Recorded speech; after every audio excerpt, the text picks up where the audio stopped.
This is a Rogue Media Network podcast.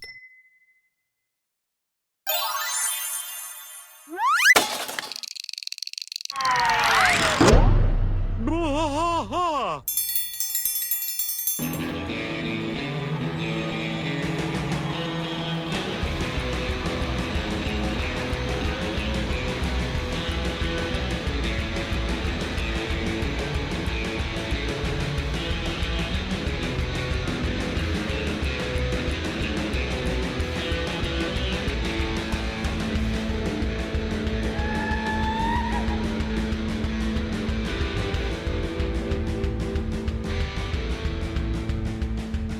Bwaaa tracks fight all through the night, deep in the heart of Texas.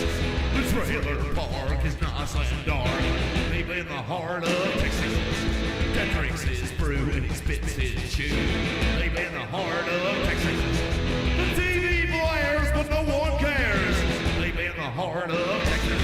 Here we go!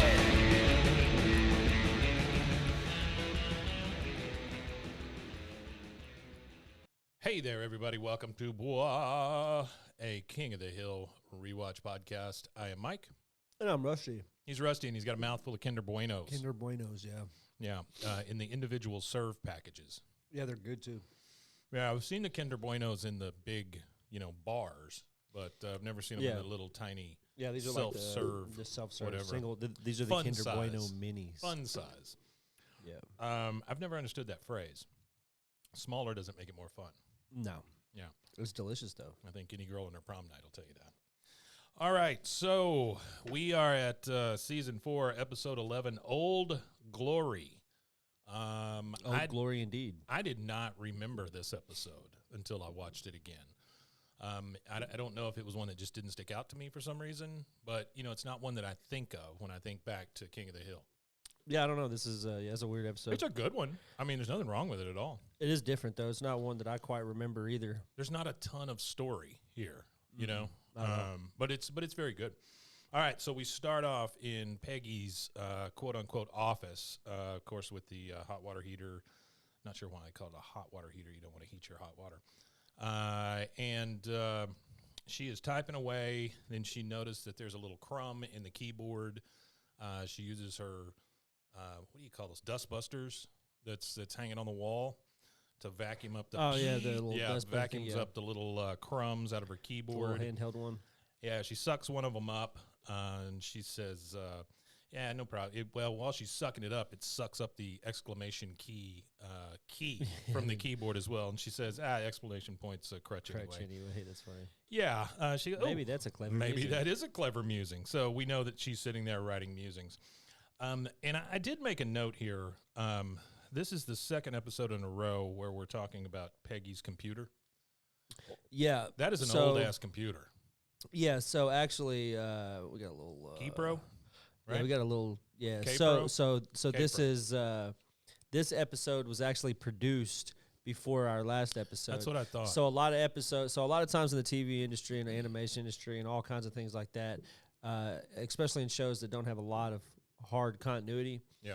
You'll get where they'll be out of production, Right. whatever the order Right, is, right, they're sure. produced, not necessarily the order they're released. Yeah. This is a perfect example of that. So in this, she still has the Daisy wheel printer. Right. She still has the K Pro. So Dude, this is before Hillennium. I'm telling you, that K Pro, that's the old school just word processor machine. It's got a 5 1/4 inch floppy slot.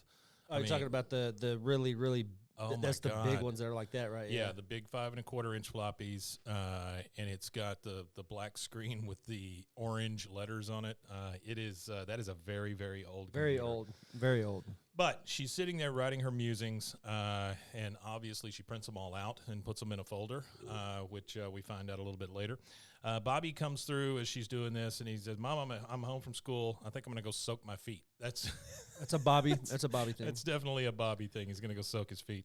She says, "Oh, tough day, Bobby." He goes, "We got this new sub." And, of course, Peggy immediately makes it about her. What's her name? Mrs. Donovan. Oh, she's been out of the game for 3 years, getting her master's degree or something. Like it's a bad thing that this lady is getting a master's degree. She said, why would they pick her instead of me? Bobby's like, maybe it's alphabetical. Nope, no. That was struck down in Zagarillo versus State of Texas. Oh, just like Donovan to swipe my gig. Meantime, I'm stuck in here all day grunting out musings for 10 cents a word. Bobby says, well, there's plenty of room in the soap bucket. So now we transition. This is kind of our B story with Bill here. Yeah. We transition over to Fort Blanda. And I don't know how many times we actually see Bill working out, like during his time on the base. Mostly we see him cutting hair. Mostly, yeah. But he's in his Army shirt and he's playing tetherball all by himself, which is maybe the saddest thing you can possibly do. Play tetherball alone?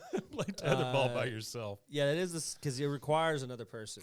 It does, and just beating a ball that's hanging on a stick is just very you sad. beating a ball on the end of a stick. You're It not is. really doing anything It's not a sport. productive. Yeah, it's not productive. It seems like your problems are just coming right back to you. But we hear the guys marching by, and you know how they do their cadence. They're saying, "I don't know, but I've been heard. Rusky's ass is mighty red." So they're shouting about Russians. They're called ditties. Oh, they called ditties. They're called Okay. like D-I-D-D-Y, ditties. Then we hear another one. I don't know, but I've been told Eskimo's ass is mighty cold. Yeah, Which I'm not sure you can say that anymore. When I was in JROTC, Navy Junior ROTC in high school, and they used to do stuff like that. I used to sleep in a big breast bed. Now all I do is clean the head. I remember those. Yeah. And then, Mama, can't you see what the Navy's done to me? And you would just do little songs like that. Sure. And what it is, it's it sucks to have to go do that for anybody. So even the leadership doesn't want to go do all this stuff, but it's just a part of the discipline and the regimen. So to make it fun for everybody, they don't call it fun. Yeah. They would never say the word fun. Yeah. But to make it fun, they call them ditties. Yeah. And there's like actual, like if you go to on bases and stuff like that and go to where they have their stores and stuff, their Like the their PX? exchanges and stuff, they have CDs of just ditties. Really? 100 ditties on this It's kind album. of like sea shanties or whatever, right? Yeah, it's that kind of thing. That kind of thing. But And the best ones are the Marines, because they do this like singing things like lefty, lefty, righty, leo, and they do Really? like this kind of like cadence thing where they sing. Yeah. I didn't know that. It's interesting, yeah. I didn't know about it either until I was in JROTC in high school and learned about it. So Bill Long is time over ago. there playing tetherball all by himself, which again is super sad. Super sad. He sees a flag burning ceremony over to the side. So he's like, Something hey, I actually know about too. Really? From JROTC. We actually cut up flags yeah, and went and participated in some of these flag burnings. gotcha. And that's the proper way to dispose of them. Sure, is yeah. to you have to remove the stars Uh-huh. from the bar. You can't burn it as a whole flag. Yeah. You have to cut the star out of because that's what we were doing. So we would cut the star out of the flag, Yeah. and that was our job. They would bring all these old flags to us, and we would just sit there and cut the stars off the flags, and then they would take the flags and they would do the official the official military ceremony of burning the flags and everything. Yeah. There's like a whole ceremonious thing about they call it retiring the flag. Right. Yeah. So he doesn't really understand this flag burning ceremony. So he speaks up and he's like, hey, that flag's getting awfully close to the fire for my comfort and for the flags. The officer there, he says, pursuant to United States Code Title 36, Section 176K, when a flag becomes faded and worn, it's burned with honor. Bill says, yeah, but that's the flag I saluted for the last 20 years. I was hazed under that flag. Well, that's not a good thing, Bill. That's not really a good thing at all. No. He says, I was married under that flag. Permission to give that flag a loving home, sir. I will raise her every morning at dawn. I will lower her every night before dusk. I will store her. The guy interrupts. He says, do you have a 90-foot pole? He goes, I've got a 40-foot pole, sir. He gives him a bad look. He goes, well, I will go to Home Depot, sir. So they like solutions. They don't want to hear your problems. They want to know what your solution to the problem No problems. is. We need solutions, yeah. Now we're at Tom Landry Middle School. Mrs. Donovan, the substitute teacher, is passing out papers. She says, I have your essay. She goes, normally I try not to give too many A's, but this time it didn't really come up, which that's a little rough, Miss Donovan. That is rough, yeah. Bobby gets his paper back. It's got an F circled in red, and it says, see me on it. So he goes up to Mrs. Donovan after the class lets out, and he goes, oh, you wanted to see me, Mrs. Donovan? She goes, no, I just wanted to confirm that you can read. Damn, Mrs. Donovan. Wow, that's terrible. That's rough. That's really rough. Donovan's got it. Okay, the same that night we're at dinner with the Hills. There's no Luann at the table, but the three are there. Bobby, Hank, and Peggy. Hank says, an F in English. Bobby, you speak English. Yeah, apparently not very well. Peggy says, Hank, it's not entirely. And that's such a dad thing to say, though. Anytime I never ever really got bad grades in English, but anytime my grade was below like an A, or if I got like a B or maybe like a high C or whatever for whatever reason, like even if it was just during the halfway mark of the 6 weeks, it would be like, why you got a C in English? you speak English. Well, it's the same thing with Spanish. You know, all those kids that were in Spanish, like when I was teaching middle school and stuff, you're like, you speak Spanish. Why is it? The problem is that it's a very book type Spanish. You know, it's not the same thing. Yeah, it's not the same thing at all. Peggy speaks up and goes, Hank, it's not entirely Bobby's fault. That Donovan has had it in for me ever since I was assigned the parking space under the tree. She hates me and is just taking it out on you. No, this is not an F paper. It's a solid D. Well, thanks, Peggy. That's God shooting for the stars there. She can't even make it's your own kid. Come on. That's what I'm saying. She can't even make You could at Bobby least give him a better. C. Bobby says, what does it matter? Mrs. Donovan's making me come up with a new topic. She'll probably give me another F. Thanks to you, Mom. Well, that's a good way to hand it back to her, Bobby. Now we get Hank, Bill, and Dale marching out this brand new flagpole that Bill has bought. We just see them go by one at a time. This flagpole, again, a 90-foot flagpole, is so long that you see Hank pass with it over his shoulder, and then you see Dale, but he's just kind of hanging on to it. He's not even helping. Not even helping at all. And then Bill bringing up the end. Dale never helps. And they take it over, and it was like the old man's funeral. Oh, yeah. Everybody else is holding it, right. and all Dale had to right. do was carry his weight, and everybody right. would have been fine. It's kind of a thing where we see them carry the flagpole, we see them working, all this stuff, and now anything they're doing, Dale's usually not participating. It's like when the couch. Oh yeah, when they were moving the couch and everything into the alleyway couch. He does not. He does not pull his weight. They're about to pour the cement in for the cement. Not only does he not pull his weight, he adds his entire weight. He adds weight issues, to the problem. Yeah. We see where they're going to pour in the cement pad, and Hank stops them for a second and looks down there. Number one, he gets the shovel out so they don't pour the cement on the shovel. Then number two, he pulls Boomhauer out of the hole so they don't cover Boomhauer in cement. Yeah. And then all four of them raise the flagpole, and it looks like that famous Iwo Jima. Yeah. The big, the Marine Corps Iwo Jima flag raising. They've got it up, and this flag, this is the biggest flag I've ever seen in my life. This massive flag. This reminds me of like some of those car dealerships, like in Dallas or something. You'll see, and they'll have this flag that's like 16 city blocks wide or whatever. I mean, this thing is huge. It's huge. Oh my God. It's like you could see that. You could see it from blocks away. Oh, you could see it from miles away. You could see it from space. But this is a giant flag towering over Rainy Street. Old Glory. So now we see Bobby in his room, and he's trying to come up with another subject, you know. And he's thinking, and he hears the flag hit the window, and he goes, oh, wind. And then, no, flag. He sees the flag because it hits again, and so now he's going to do a thing on the flag. He goes into the living room where Hank is watching TV and drinking a beer, and Peggy's got a little magazine that she's flipping through. He goes, Mom, Dad, I finally picked an essay topic, Why Bobby Hill Loves America. And, of course, to Hank, this is music to his ears. He's like, I'd like to see your teacher give an F to the U.S. of A. And Peggy says, Hank, that woman could fail ice cubes to the Eskimos. I don't know what that means. It means nothing. Well, she messed it up. It's sell ice cubes to Eskimos. That is what the expression would be, but she just... That's the second mention of Eskimos in this episode. Have you ever seen Trailer Park Boys? Yeah. It reminds me of the Ricky-isms. Oh, yeah. What does he say? Water under the fridge or rocket appliance. It's not rocket appliance. Yeah. Next, we go to Bobby laying on his bed. There you go. That's another podcast. Trailer Park Boys. They got like 13 seasons. Just all the isms. Yeah. He's laying on his bed. He's kind of given up. You know, he's just he doesn't know what to do with it. Peggy comes to the door. She goes, how's it going, honey? He goes, oh, not so good. He goes, Mom, do you ever have trouble getting started when you write your musings? Here's shitty Peggy. She says, she just kind of laughs and goes, nope, not at all. Yeah. Nope, I just sit down and write what I feel. I, Peggy Hill, the heck out of it. Okay, we're going to need an opening line, one that's going to grab people's attention. And Bobby's just like, she goes, anything. He goes, oh, how about US of A stands for United States of America? Oh, that's crappy. I'm going to get another F. And Peggy says, well, with that attitude and a poorly written essay, yes. Damn, Peggy. Bobby says, you've got a great attitude, Mom. You could you could probably write a great essay. And Bobby knows exactly what he's doing. Yeah, he knows exactly what he's doing. Peggy is like, and that's the thing is everybody, he could play her like a fiddle because absolutely.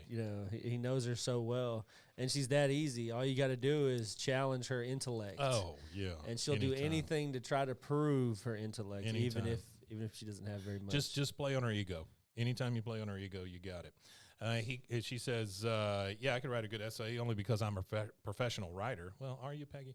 She goes, now let's see. How about something like you take the U out of USA? What do you get? Essay. An essay. Well, that sucks, Peggy. She goes, that will explain to you why Bobby Hill loves America. He goes, Mom, you're on a roll. She goes, oh, well, Bobby, just get me a soda. What kind of soda do you think she drinks? I know what kind of soda she drinks. What's that? He brings her a grape soda. Oh, he brings because her a grape soda. During her writing, he switches it out for another one. I would have said club. Yeah, I would think so, too. She drinks static water. Yeah, like TV static. So we get this little montage of Peggy just sitting in Bobby's room writing, Bobby changing out her grape soda, Bobby laying on the bed playing the Game Boy while she's doing this. And then finally Bobby falls asleep in his bed. She pulls the covers up to him and then just lays the essay right next to his head. The next day at school, Bobby's at his locker. He goes to shut the door and boom, there's his mother. And he says, yeah, scares the crap out of him. He goes, Mom, what are you doing here? You're not teaching today. She goes, no, I wasn't asked to. I thought I'd stop by and see if Ms. Donovan got a chance to grade your essay. Did she? I mean, again, she could care less what Bobby gets. She don't care. She's wanting a good grade for herself. Gratification for herself. That's all it is. That's all it is. Some weird, like, it's it's not as weird, but it's almost as weird as those people who look young and go to kids' schools and pretend to be at their schools. Like, I see it all the time. I honestly don't know how some people get past, like, all these administrators and stuff like that. Yeah, they get all the way to sitting down next to these kids and they're in schools. Like, and the only thing that ever gives them away is the kids recognize that it's some strange human being in their space. Yeah. It's like when the kids oh man, what movie is it? It's like the trope where the two kids in a overcoat. Oh yeah, where they're like standing on each other. And the adults can tell. Well, the kids can tell when the adults try to do the same thing backwards. Oh, absolutely. So, you can't pretend to be a kid to a kid. Next thing we see is in the teacher's lounge. Peggy comes and sits right next to Miss Donovan. She goes, "Hello, Peggy." Peggy. So both of their names are Peggy. Yeah. Yeah. This is actually here we go. Let's go back to the Artie files here. Artie facts. It's funny too because anytime he adds a Peggy fact now, and it's Peggy being an asshole, he does hashtag shitty Peggy on his fact sheet here. I like that. Good job, Artie. But so the voices in here. I'll go ahead and just run down through a few of them. Well, not even a few of them, just one. Peggy Donovan is voiced by Heather Locklear. Oh, really? So if you don't know who Heather Locklear, she was on Dynasty, T.J. Hooker, Melrose Place, and the one that I watched the most of her in was Spin City. Oh, yeah. Oh, Michael J. Fox. I completely forgot she was in Spin City. And then later on, Charlie Sheen finished that one off. Completely forgot about that. Yeah, she was also married to Tommy Lee. She also married Richie Sambora, and she also dated David Spade. And since 2008, that's quite a run there. Yeah, she had a lot of alcohol, drug-related incidents. Yeah, and I think she was also tied to Charlie Sheen at one point, wasn't she? Yeah, I think during the Spin City days. Her and Charlie Sheen. Now. And if you know anything about Charlie Sheen, he's a fucking warlock. Smoking 7-gram rocks. He is rough, man. It was gold. It was comedy gold when he was on his little like TV rant after he was winning. He was winning. After he started shitting on Chuck Lorre and everything and doing that whole crazy little thing he went on. That was insane. It was good TV, though. It was great TV. It was him and, the guy from Christmas Vacation, Uncle Eddie. Shitter's full. You know who I'm talking about. He went nuts, too. Damn it. What is his name? Anyway, it'll come to me here in a minute. So now we're in the teacher's lounge. She sits right next to her and says, Peggy. She goes, listen, my son wanted me to ask you if you got a chance. Oh, Randy Quaid. Randy Quaid. There you go. Yeah, he went insane, too. I think he was always a little. All those videos of him having sex with that woman in a motel room while he was taking down the government or whatever. It's just insanity. Just crazy stuff. She goes, listen, my son wanted me to ask you if you got a chance to grade his essay. She goes, no, I hadn't had a chance yet. She goes, a quick turnaround when marking a student's paper is the most important rule of teaching. Heather Locklear, or the other Peggy, says, yes, well, I wish I could stay and chit-chat, but I've got to teach a class. And you? She goes, I could stay and chat, because Peggy has nothing to do. Later on in the hall, Bobby is at his locker again. He closes it, and boom, there's Mrs. Donovan. He's like, she says, Bobby, may I have a word with you? And then Peggy comes up. She goes, honey, Bobby, you forgot your pencil this morning. She kind of reaches into her culottes trying to find him a pencil, and she goes, oh, well, so did I. And so she's obviously there for another reason. The teacher says, oh, I'm glad you're here. I was just about to return your son's essay. Bobby's like, wow, an A. And Peggy's like, oh, yeah. She goes, so just an A, not an A+? She goes, well, you'll have to tell me how you came up with that opening line. And then both of them start to talk, Peggy and Bobby, and Peggy catches herself, and he says, well, when I'm gonna be honest with you, Mrs. Donovan, I was stuck, so I went to mine. He kind of looks at Peggy, and she expects him to say my mother. She says, all I did was, and then he continues and just says, that came to me while I was taking a bath. And then he kind of like switch. You can see like a switch in him. Oh, yeah. And he kind of slips into this like, all right, this lie. He's going to act it up. Yeah. He said, I find my best ideas come to me when I'm soaking in the tub, sipping on a cup of cocoa. All right, Bobby. Peggy says, well, that's very interesting because when I'm stuck on a musing column, what I like to do is find someone helpful to bounce ideas off of. She's really fishing for that compliment, boy. And Bobby says, that's not really my style. What works for me, is the cocoa. He's just like, no, get out of here. Teacher says, that's because you're a writer, Bobby. Your mother's just a muser. Looks like the torch has been passed, and it's finally been lit. And boy, do we get a pissed Peggy. Yeah, she's pissed. Pissed. All right, and that is the first commercial break of this episode, and we will take that, and we'll be right back. Well, let me tell you, Rusty, eating healthy used to be a struggle for me, but that was before I discovered the BlendJet 2 portable blender. The BlendJet 2. Now when fast food temptation strikes, I just blend up a delicious and nutritious protein shaker smoothie. They gave us a whole bunch of those little packages that came with the blender. Yeah. And there's some really good flavors in there. I mean, there's some like that matcha thing. The green matcha? Yeah, those are pretty damn good. BlendJet 2 is portable, so you can blend up smoothies at work, a protein shake at the gym, or even a margarita on the beach. It's small enough to fit in a cup holder, but powerful enough to blast through ingredients like ice and frozen fruit with ease. Maybe a human thumb. Don't put your thumb in it. BlendJet 2 is whisper quiet, so you can make your morning smoothie without waking up the whole house. Lasts for 15 plus blends and recharges quickly via USB-C, which has saved us all. There's nothing worse than turning that USB thing over and over and over and over, and then finally finding how it plugs in, Oh, yeah, I don't like that either. USB-C saved us all. Best of all, BlendJet 2 cleans itself. Just blend water with a drop of soap, and you're good to go. There's 30-plus colors and patterns to choose from. There's a BlendJet 2 to complement just about any style. We have a pink one? Lavender. Pink one. I think ours is lavender. Mine is the Toy Story Aliens. Oh, yeah. It's like the Pizza Planet one. Ooh, that one. Yeah. They've got some really cool colors, but I really like the patterns. I know one of the people here got one that looks like Woody the Sheriff. Is there a code with them? There is a code. What are you waiting for? Go to blendjet.com and grab yours today. Glab it today. Glibbity glob. And when you do glab it, make sure you use the promo code BWAAA12. That's to get 12% off your order and free 2-day shipping. No other portable blender on the market comes close to the quality, power, and innovation of the BlendJet 2. They guarantee you'll love it or your money back. Blend anytime, anywhere with the BlendJet 2 portable blender. Go to blendjet.com and use the code BWAAA12 to get 12% off your order and free 2-day shipping. Shop today and get the best deal ever. BlendJet 2, formerly known as BlendJet. Hey, everyone. It's me, your puzzle-loving pal. Did you know I was a puzzle-loving pal? I didn't know you were a puzzle-loving pal. I got to tell you about my latest obsession. It's Wongo puzzles. These things are the real deal. They are high quality, handcrafted, and perfect for anyone who loves a good challenge but doesn't want to dedicate their entire kitchen table to puzzles for a week. Trust me, I have been there. I will tell you this, my parents, they're very old and decrepit, and they do puzzles all the damn time. Yeah. Like there's always a table that has like an unfinished puzzle. Yeah, it's either that or, I don't know. Die. feel your bones. So these puzzles, these Wongo puzzles, they are 100% wooden. They'll last forever. Each piece is hand-drawn. Just think about that for a second. Each piece is hand-drawn, so no two pieces are the same, and you'll discover some fun whimsy pieces as you work through it. Whimsy. They come in a custom wooden box, which is perfect for storage and gifting. You know, before we started doing this, I didn't realize how many people I know already have these Wongo puzzles. I mean, they're apparently pretty. You can't go wherever Juan go.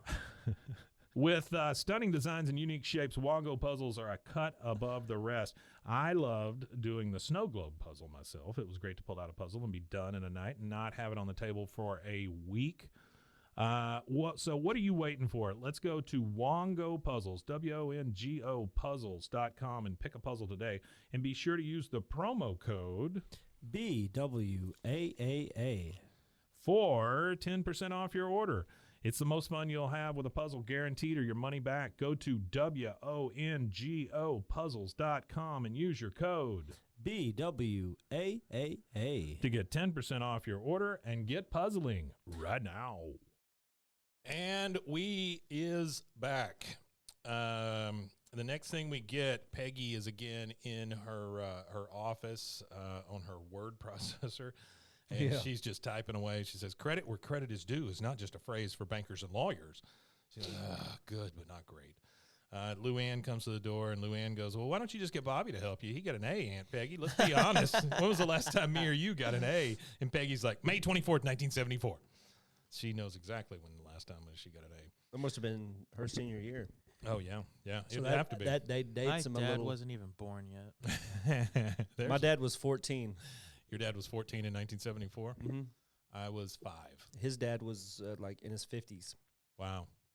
In 1974, he was in his 50s? Yeah, my grandpa was born in 1912. Oh, wow. But to like give a comparison, my mom's grandpa was born in 1903. Yeah. So my grandpa from my dad's side, he was 60. He was closer in age to my great grandfather was. Yeah. Wow.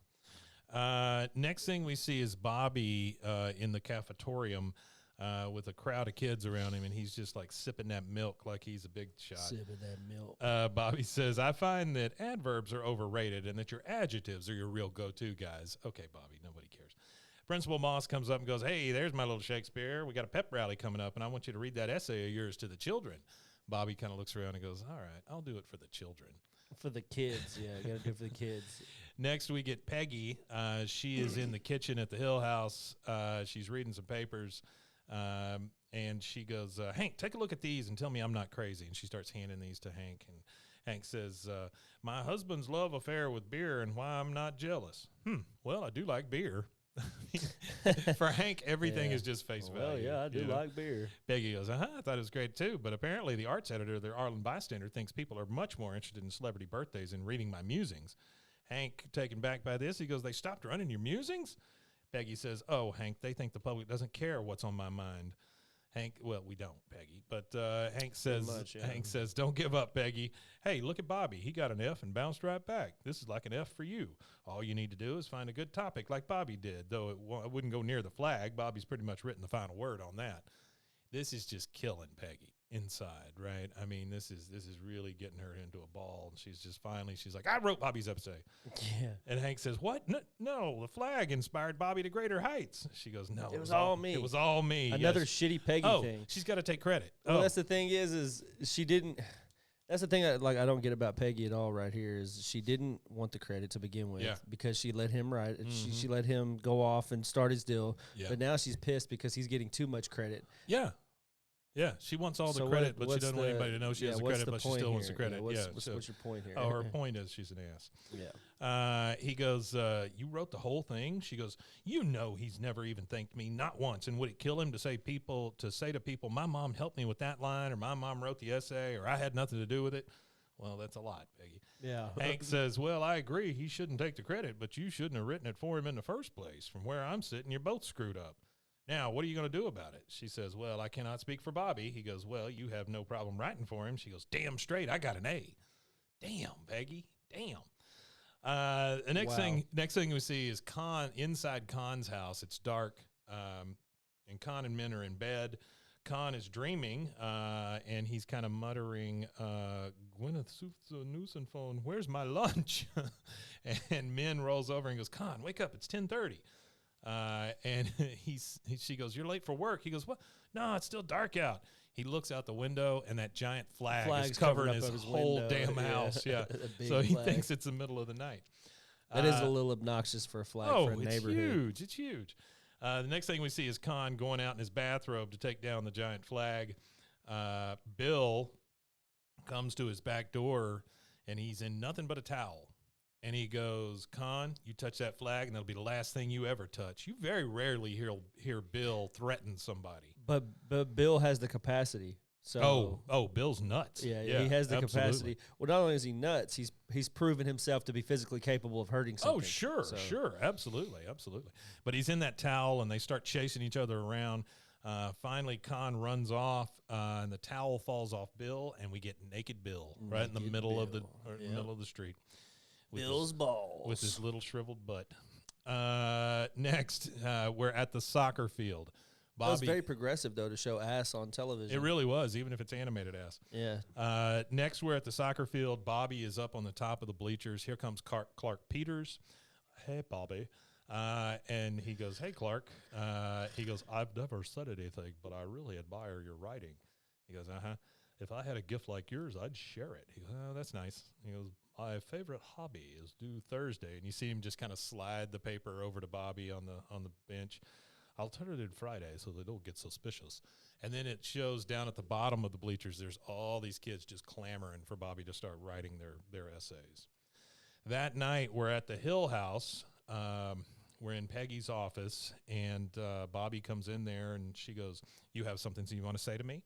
Because she's still upset, you know. Yeah. Bobby's like, yeah, well, everyone's asking me to help them with their papers because, well, you know, I am the best writer in school. She goes, really? Well, you're not even the best writer in this school. I am. I wrote that essay. Me. He goes, I never said you didn't. She goes, yes, you did. Now, if you don't mind, I have to get back to my musing column because no one is going to write it for me. Bobby says, I thought the bystander wasn't running your musings anymore. She goes, yeah, well, the time it took them to turn it down, my last batch, I've written 185 more, 161 of those being pure gold. The rest are resubmissions. Bobby gets this look on his face. Such an ass. Oh, it's such a shitty thing to say. Yeah, she's a bitch. But he gets this look on his face because he sees the file folder, you know, full of just all of those musings, and he has an idea. Next thing we see is middle of the night, Bobby is sneaking into Peggy's office, and he's reading those musings. He goes, oh, if you like knitting, you'll love this yarn. Clark Peters, my boy, you found your hobby. So he is just going to reuse all these musings to write these papers for these kids, which I don't really get because the musings are very, very short. Very short musings. Well, that's the joke. I think that's a part of the joke is that her musings suck so bad and they're so little. They take up so much little real estate on the actual news page that it's maybe they're that bad. So now it's the next morning. Hank is eating cereal in the kitchen. Peggy comes in. And she goes, did you read the bystander this morning, Hank? And then she just like shoves it right in front of his face. He goes, no, not yet. He goes, it's Frank Gorshin's birthday. And I wrote down who Frank Gorshin was, but then I realized on the next page, Hank tells us who he is.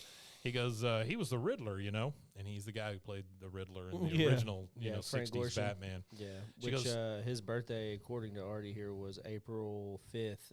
So that kind of sets the episode. There you go. So it would, again, show that it was written out of order. But this aired in, like, November, I believe, right? It's either November or December. Oh, it's air? Yeah. This is the first one of the new year. Oh, it is? This is after January? January 9th, 2000. Okay. All right. This is the first one of the new year. Not only is it the first one of the new year, it is the 71st episode. So that just gives you a idea of how many.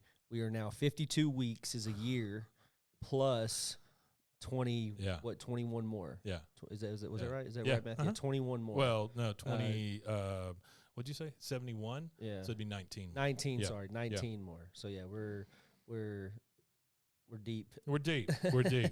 We're deep. Here. She goes, next to the birthday column, Hank. He goes, oh, your musings are back. Hey, good for you, Peggy. How'd you do it? She goes, I bought ad space. Damn. She bought ad space in the paper That's just rough. to get her column back. That's rough. She That's bad. When they kick you out and then you pay to come back in. That's terrible. It's like being allowed to do something for free for so long and then now you're paying to be there. He goes, uh-huh. She goes, damn right. Let the readers get hooked again. That's when I pull the ad and wait for the call. Yeah, that call ain't coming, Peggy. Nah, that call ain't coming. We then see the ad, which literally says advertisement over the top of it, and then says Musings by Peggy Hill. The teacher, Mrs. Donovan, is looking at it, and she sees it and gets suspicious because she's reading through those, and then she's comparing them to the papers that are on her desk.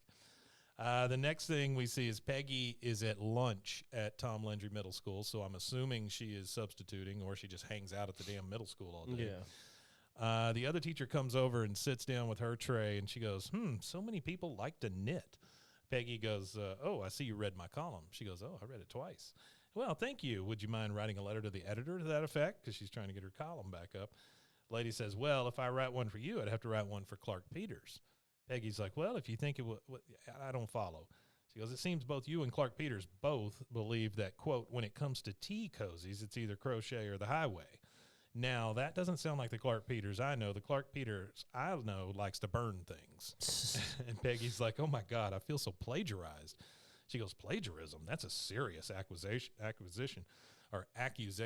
She shows her all of the different papers, and she goes, you might have to, one might have to level my entire 7th grade class, which is turned in papers on napkin rings, those useful things, autumn, love it or leaf it, and my favorite, did you know Emily's husband is having an affair with root beer? Don't worry, she's not jealous. I love that one. That one's great.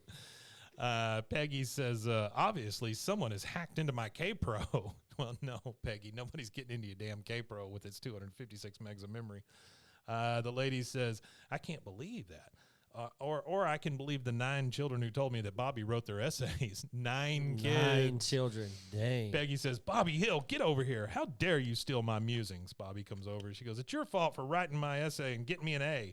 Nobody bothered me when I was a C student. That was kind of always my take on things. I would show up and get a C without being able to, without studying or anything. And I just figured, screw it. Nobody's going to bug me about a C. You know, I mean, the C's good enough to get by, and I don't have to sit at the front or anything. Peggy says, Bobby.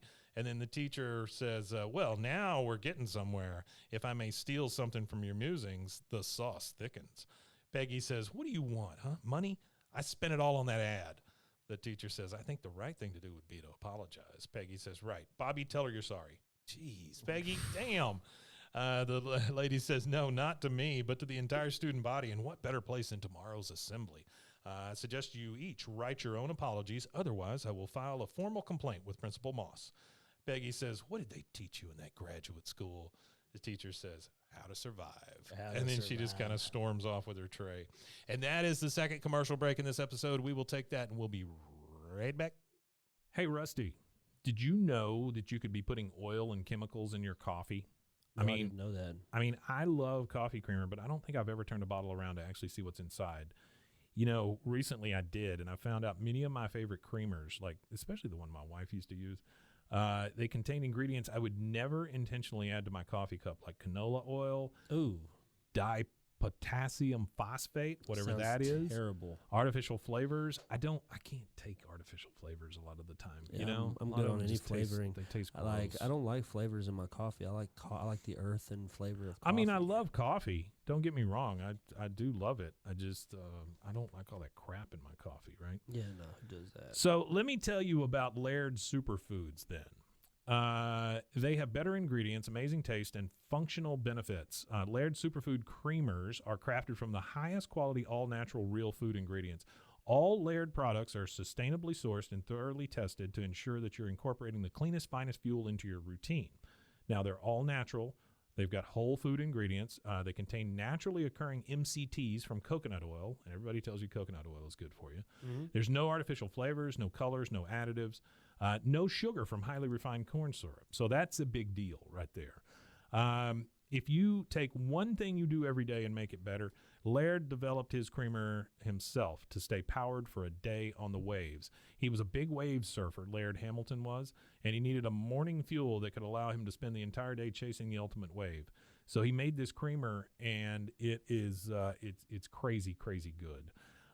Laird sources high-quality plant-based ingredients globally and puts an emphasis on U.S. sources whenever possible. They aim to source responsibly and sustainably and believe that the foods you consume should be as good for the earth as they are for you.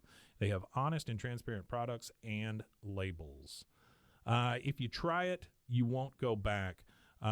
They have functional superfood creamers, instant lattes, and prebiotic greens.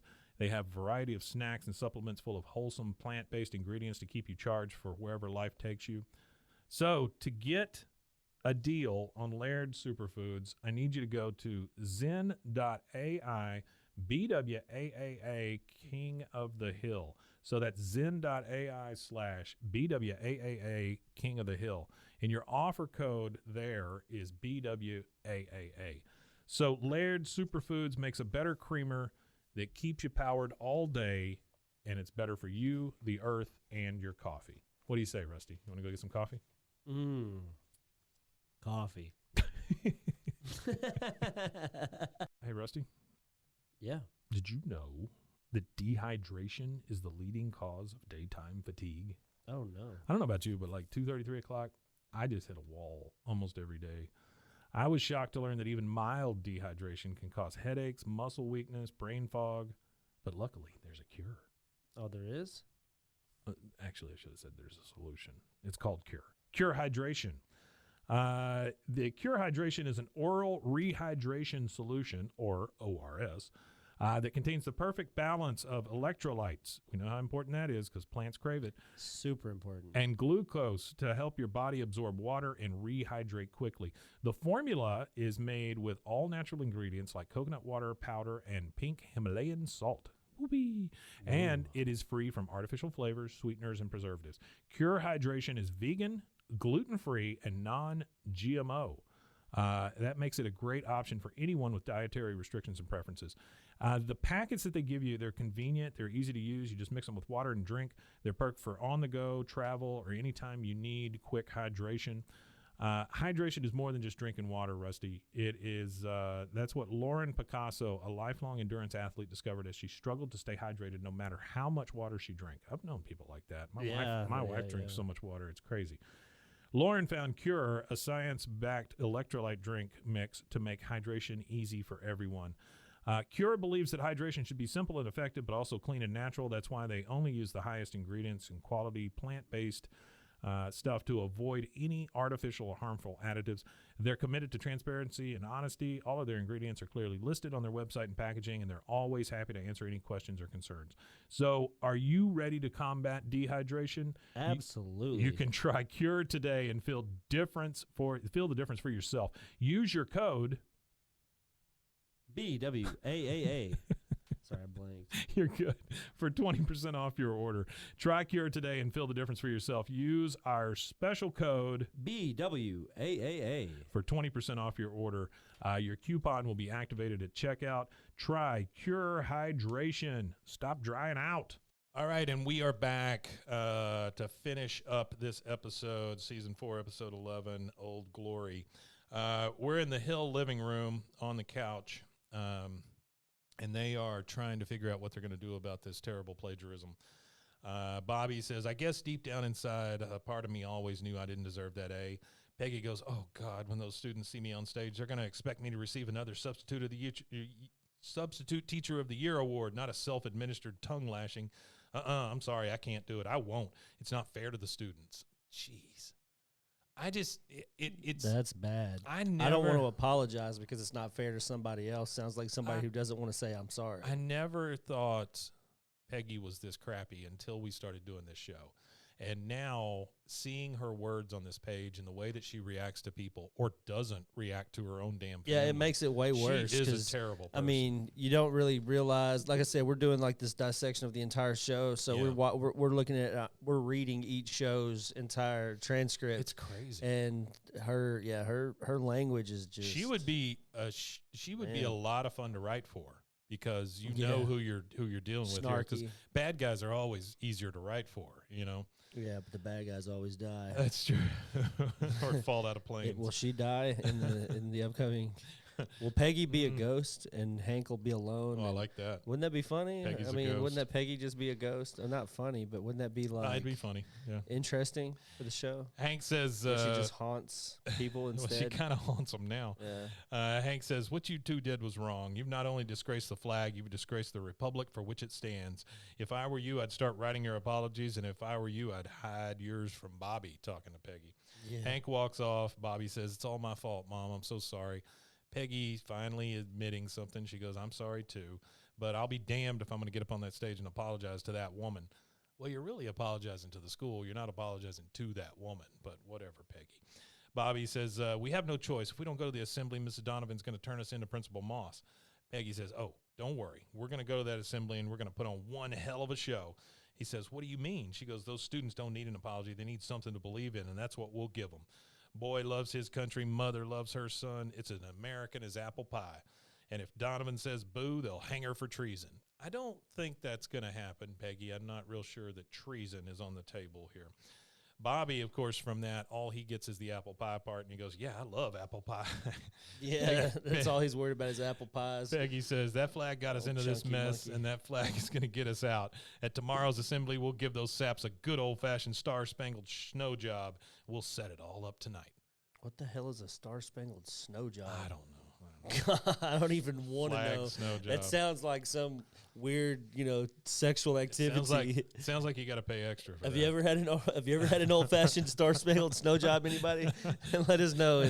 That's at least $25 on a good day. That's whew. Now we're at night. Hank is in there brushing his teeth. He's getting ready for bed. You can tell because he's in his white T-shirt and his boxers. Yeah, that's his default. It's his bed attire. Peggy and Bobby kind of sneak in while he's doing that, and she's telling Bobby, get the keys to his truck from his pants while I distract him. Go, go.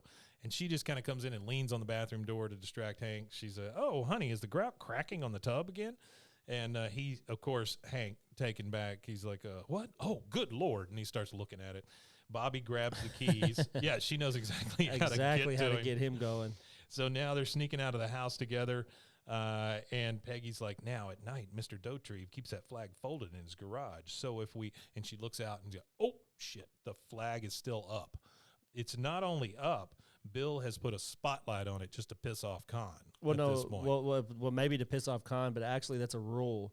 So if it's up at night, if you have a flag up at night, it has to have lights on it. Yeah, it has to have lights. Well, he's got it. I'm 100% certain he's got it up still to piss off Con. And now that he's having to illuminate it, I can't even imagine what Con's thinking.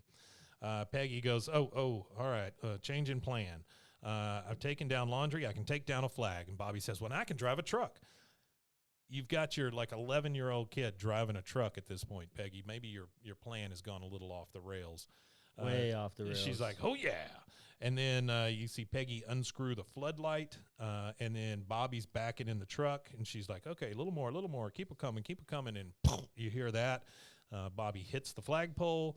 She goes, okay, you're fine. All right, let's fold as we go. And remember, we're stealing this flag. We're not disgracing it. Ready?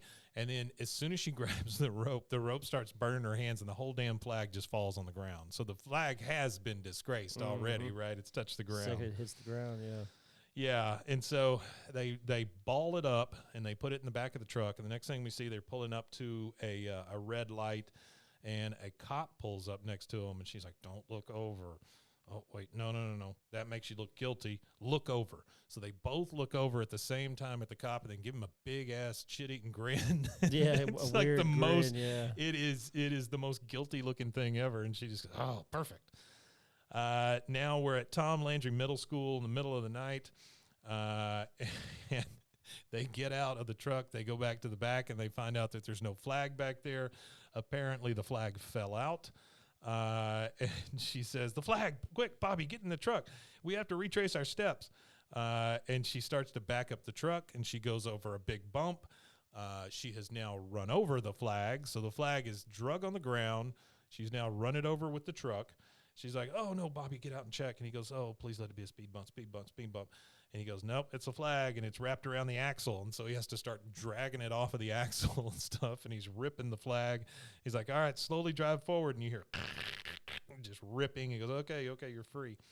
Now they're in the cafetorium on the stage, and they've got the flag hung up, and it is ripped, and there's tire marks on it. It is in bad shape. Bad shape, terrible shape. And she says, when you start your speech, I'll pull a rope, and Old Glory will unfurl behind you. Then hold for applause. When we get the music pumping and the dry ice all going and those flares are lit, they will not know what hit them. I want to see what the flares look like from the back of the house. She goes to the back of the cafetorium. She's looking up front. She goes, light the flares, Bobby. And the whole room just lights up orange, like flares. You don't put flares inside. Flares. So for any children that are watching, flares. Don't try that at home. No, man. Not flares. Don't light flares at all. And if you do light them outside. I'd light a damn sparkler or a M80 well, or something inside before I light a flare. Don't light flares outside, especially if you're in Texas, because it's real dry right now. It's real hot and dry. And yeah, that's absolutely true. It was kind of weird. They were showing like a fire map or whatever of like dry areas, and it was just like our little area right here where we're at was okay, and it was like everywhere around us was like high risk for fires. I don't doubt it. So she says, I want to go back there. It lights up all orange, and then it goes, oh, they're beautiful. This is going to work. Then you start seeing the flames flicker. We hear flames roar, and Bobby screams, and she goes, oh, good God, no. And then the alarm goes off. The sprinklers turn on. She's like, Bobby, save the flag. You hear from Bobby on the stage because you never see it burning. He goes, it's already burned and wet. And so they have literally destroyed this flag. Vandalized the school too. Oh right? my At God! the same time here. Yeah, nobody ever brings that up.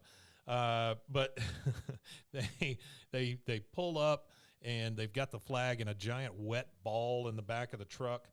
And she goes, just don't stand there, rip it down, and let's get out of here. They speed off in the truck. You see them pull into the garage. They pull the door down, and there's just that wet ball of a flag out in the middle of the street. At this point, they just like screw it. They just left it. Yeah, somebody will see it and they'll figure it out. It's terrible. Next thing we get is next morning, and Bill is just crying and moaning and wailing over this wet ball of a flag that's in the middle of the street. What kind of animal would do such a thing? A bear? A bear? A bear. A bear. That's what he's in the middle of town in Texas, and he goes straight to bear. He thinks a bear balled up the flag. Okay, so the next thing we've got is by the way, as he's bawling and crying over this thing, you see this little group come around, and Boomhauer comes over, and he's got his Japanese Komodo on, and he takes it off in the middle of it and like tries to cover up Bill with it, because he's in shock. Put it on his shoulders, yeah, and he's wearing these tiger striped underwear, his usual panties. Oh my gosh, yeah, little chonies. The next thing we see is now they're back on the Army base and they're having a flag burning ceremony, and you hear Bill say, "I present this flag for final inspection and fitting disposal, sir." We're back at Fort Blanda. And the guy says, has this flag been inspected by the sergeant at arms? You hear another guy say, yes, sir. Sergeant, what does the inspection show, and what do you recommend? The other guy says, since the flag has become old, ripped, wet, burned, and soiled upon a tribute of service, I recommend that it fittingly be destroyed by burning, sir. And everybody is gathered there. Bobby's there, and he's looking super guilty as they finally burn this flag and take care of it. Yeah. The next day at Tom Landry Middle School, we're at the assembly in the cafetorium, and Principal Moss comes up and goes, and the JV basketball team collected $24.60. Well short of their goal. $24.60. Wow. I want to know where the 60 cents came from. Yeah, Principal Moss says, and now it's my honor and privilege to introduce one of TLMS's best and brightest. Look out for this kid, Bobby Hill. And then you see the teacher, the one played by Heather Locklear. She says, I go away for 3 years, and you take my parking space right from under me. No, ma'am. And she's got a camcorder out because she wants to see this apology. She wants to humiliate Peggy Hill. Bobby comes out on the stage, and he gives a hell of a speech here. He's like, I'm not a banker or a lawyer, but I believe in getting credit where credit is due. A great writer wrote these words, my mom, Peggy Hill. She also wrote my essay and many of yours. Peggy comes out on stage, and she kind of waves at people. He goes, what has this school taught us about the flag? I say the Pledge of Allegiance every day, but I don't know what it means. And it's kind of panning through the audience and all the kids. He goes, I hear the Star-Spangled Banner before every football game, but by oh say can you see, I'm looking for the guy with the peanuts. He says, but today I watched a grown man cry while his flag burned, and it kind of shows Bill out in the audience. He goes, and when I saw how much it meant to him, I realized how much it should have meant to me. So tomorrow, if you're sitting next to me in detention and one of your spitballs comes anywhere near that flag, you better watch your back. Tom Landry rules. And then everybody's just cheering and clapping God and bless everything. America. Yeah, Peggy's just, God bless America. The teacher is just completely shocked because it didn't go the way she wanted it to. Nope, not at all. Principal Moss comes out and goes, that was terrific, Bobby. I can see why you got an A. Now let's bring on the marching band. And this was, that's it. We get credits. And this is like pre 9/11. That's true. And because after that, it was like. Oh, yeah. People, you talk about burning a flag, people string you up. People that never participated in anything like that. Yeah. It changed how they thought and felt about the world. Absolutely. And ever since, 9/11 made me terrified of elevators. Oh, really? Yeah, made me absolutely terrified of elevators. It's As a terrible kid. coming up here. Oh yeah, I would rather. I know it's if it was only like 4 floors up, I would take the stairs just to go to the 4 floors. Wow. But I'll take the elevator since that's no other choice. But like 1 or 2 floors of elevator. Yeah. I know that if I fall, I'll survive it. I know that if 21 something, though, but 21, that's high. 21 up. floors. That's about as high as it gets in these parts. This is a good episode, though. It's I like it. It moved along at a good clip. It's got some decent jokes in it. It's a little bit of Bill here and there. Not much Dale. Not much Dale, which is good. Not much Luann. Just one couple of lines. Which we love that she Luann. did. Yeah. Love Luann. She's an idiot, but we love her. And then after the credits, we hear Bobby again say, "What works for me, see, is the cocoa." So that's his big deal. All right, so that is it. Season 4, episode 11, Old Glory. Good episode. You want to tell people where they can find us? We're halfway through this season too, I think. Yeah. I think we're at the halfway mark. I think it's right 22. Now. Is it 22? Yeah, I don't know. pretty sure. Let's see. Usually it was 22, 20 something. Yeah, but you can find us at bwaaakoth.com, or you can find us at roguemedianetwork.com as well. Roguemedianetwork.com. It actually has 24. So 24. Yeah, we're close. So we're close very enough. close. Yeah, one more. Yeah. So next week will be the halfway point to season 4, and good luck stopping us at this point. Yep, So, we're there. Yeah, we're just going to keep rolling. going. Well, thanks again for joining us, guys, and we will see you on Friday, or talk to you at least on Friday. Womentanya. Womentanya, indeed.